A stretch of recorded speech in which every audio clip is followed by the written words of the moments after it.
My name's Robin Hambleton. I'm Professor of City Leadership at the University of the West of England. In our centre we work a lot with local government in the UK. I'm delighted to welcome Wulf Daseking, the Director of Urban Planning for the City of Frieburg, into this conversation with local government improvement and development. Frieburg has an outstanding reputation as a leading eco-city in Europe. This has been demonstrated by many awards, including the 1992 prize for the German Green Capital. There's a real track record of achievement. Wulf has been the Director of Planning in the city since 1984. He's got long experience of city planning, urban design and working with communities. So I think there's a real opportunity for us to learn from Frieburg about Wulf's experience and about the system of local government in Germany. My name is Wulf Daseking. I'm working as a city planner in Frieburg since now about 28 years. I studied in Switzerland, went around this world for working, came back, and I have one of the most interesting jobs I could ever imagine, working in a city which is from its roots a very old one. Was destroyed, was built up in the old way and was combined together with the elements of finding out how sustainability could work. And for me it's one of the most interesting and important jobs I could ever have, and that is why I was so long time in this city and worked there. It's been argued that the UK problems stem from the banking crisis and a history of significant investment in the public sector over the past 10 years. What is perceived to be the current Frieburg position? Well, we all know that financial crises are coming and going, and what you have to have is a vision of your city and a vision of your town, and you don't have to jump like a kangaroo around when the crisis is coming. They are coming like waves and they are leaving like waves. In this way, a long vision combined with tradition and new ideas is the way to bring it through. What local government services are run in Germany and how are they structured? First of all, you must know that the position of all cities is very strong in Germany. They have a decentralized position, and between the centralization in the city we have a very strong land of Baden-Württemberg. It's also very strong. And then there is also the combination to the Bundesrepublik Deutschland, to the government in Berlin. They give the guidelines, and the guidelines are the main lines, and then every land, every city can do its own things. There's still one thing you must know, another thing you must know. We need also money from the land of Baden-Württemberg and from the government in Berlin. And this is a very complicated mixture we have to face. But normally we need this money, but if the money is not coming, we make our waves a little bit longer. So, what was the background to a period of economic difficulty or austerity faced by German local governments? The German government says, well, we have to go back with our giving money to people. The social standard is going to be diminished. They try to bring people back to work. The authorities in the town halls, we have to diminish our jobs. For example, in my position, I have to give up 10% to 15% in the next 10 years. This is the point which is, I think, everywhere in Europe, happens everywhere. But nevertheless, we can work, although we get diminished the stuff, we get less of the stuff. The main point for me is the work has to be done, and if the persons who are working in this job are going to be less, you have to bring new ideas in it, for example, in new technology, in the standard of our working places. And in this way we try to bring all the positions in the same way as we did it before. Which things proved to be problematic when you're faced with budget cuts and potential staff shortening? Well, first of all, there's always a big fight between the Lord Mayor and us, those who are making planning, because when you're doing plans you look in the future, and the future is good to have, because when the financial crisis is going back, you must have visions on your table, and not then start to make visions. You have to have them before. So to cut the stuff in some areas is not so clever. Nevertheless, we also have to diminish our staff. I told it to you, around 10 to 15% in the next 5 to 8 years. We do it mostly in this way, that the overaged people are going out and the place is not going to be replaced again.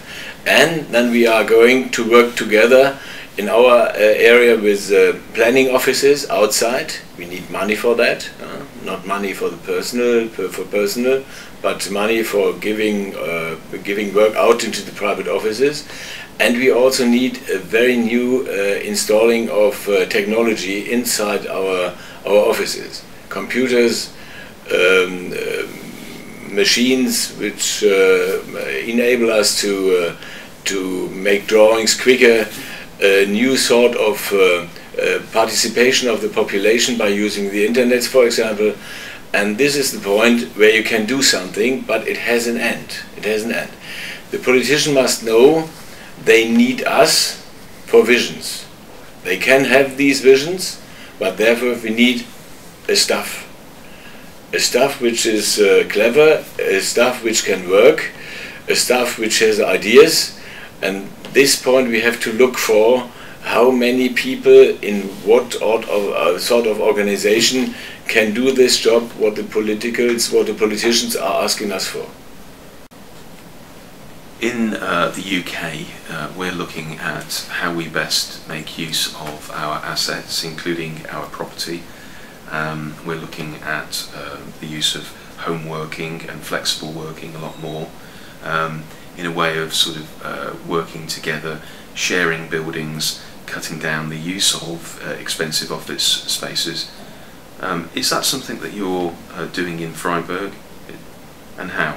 The way will be to bring working culture, open public transport system, and new ideas of living very close together. And a lot of areas which we have in our already built cities are excellent examples to integrate it. And this will be one of the biggest works we have to face in the next years. And in Frieburg we do that. For example, we have these so-called Baugruppen. Baugruppen means building groups. They are especially those persons who come together, want to live together, and also want to work together. There will be places like this will spread out everywhere in this world, and you know, in Amsterdam, in Holland, in Scandinavia, in Copenhagen, in Malmö, in Sweden, or in Stockholm, they are doing these things. But in other parts of Germany, the population is decreasing, and certain towns are not doing so well. How are you actually addressing this as a country? Well, first of all, you must know we are not living in paradise, although Frieburg is like living in heaven. It is a spraying at the university which says it's better to have no job and live in Frieburg than to work in northern Germany. But that's a joke. The city is a melting pot in this way that we have a lot of new jobs, job increasing. What performance management was or will be put in place in Frieburg? Well, it's not an important point for us. So we do our own things, and we do our own management, and we are just walking our own way. And we don't bother very much what someone is saying or doing. The Frieburg people and the people who lived in this area are very keen doing their things and not to look on any other place. What's the role of council politicians in Frieburg, and how involved are they when you're starting to have to make budget cuts? Well, the politicians are involved, of course, but in the south of Germany we have a very strong government. Government means the mayors are very strong in the south of Germany, and normally it is what they are saying, it has to be done. But to say it very clearly, we have a budget which is not a very high one because of these going down in the financial crisis, but we have this budget, and this budget is discussed with the population. So there the politicians are going to take part at the discussion, when the budget is discussed outside. And then they can say, well, we are going more to the social line, we are going more to the children, we are doing more for the cultural things. And this discussion takes place, but it's not in a closed shop. It happens in an open transparency, in a transparent area, so that the population can take part of it. If you were appointed the leader or the chief executive of a typical council in the UK, what would you do in your first year facing these sorts of budget crisis? Well, first of all, I like to say that I never tried to change from this side I'm working to the politician side. But if you ask me this question, well, I told you it's a long-term running we have to do. The first thing would be to talk to all groups of a city, to all organizations, to all groups which can bring a city in front. That means these are not the normal persons who are just working, normal not in the point of normal persons, but the normal organizations, those who can take a leadership I would talk to. And I would integrate all the younger people. I would talk to the younger people, where are their visions, where they want to go, where they have to go, because they are quicker at the places where we are standing now than anyone can think. In 10 years they have to take the leadership, and we have already left our jobs, and that is why I would integrate all the younger ones and also the students to tell us what we are doing wrong. And there's still one thing to say. We need persons who look beyond the horizon. You can see what have the normals done with us. You can see it in every city, you can see it everywhere. We need persons who are able to think in a different way.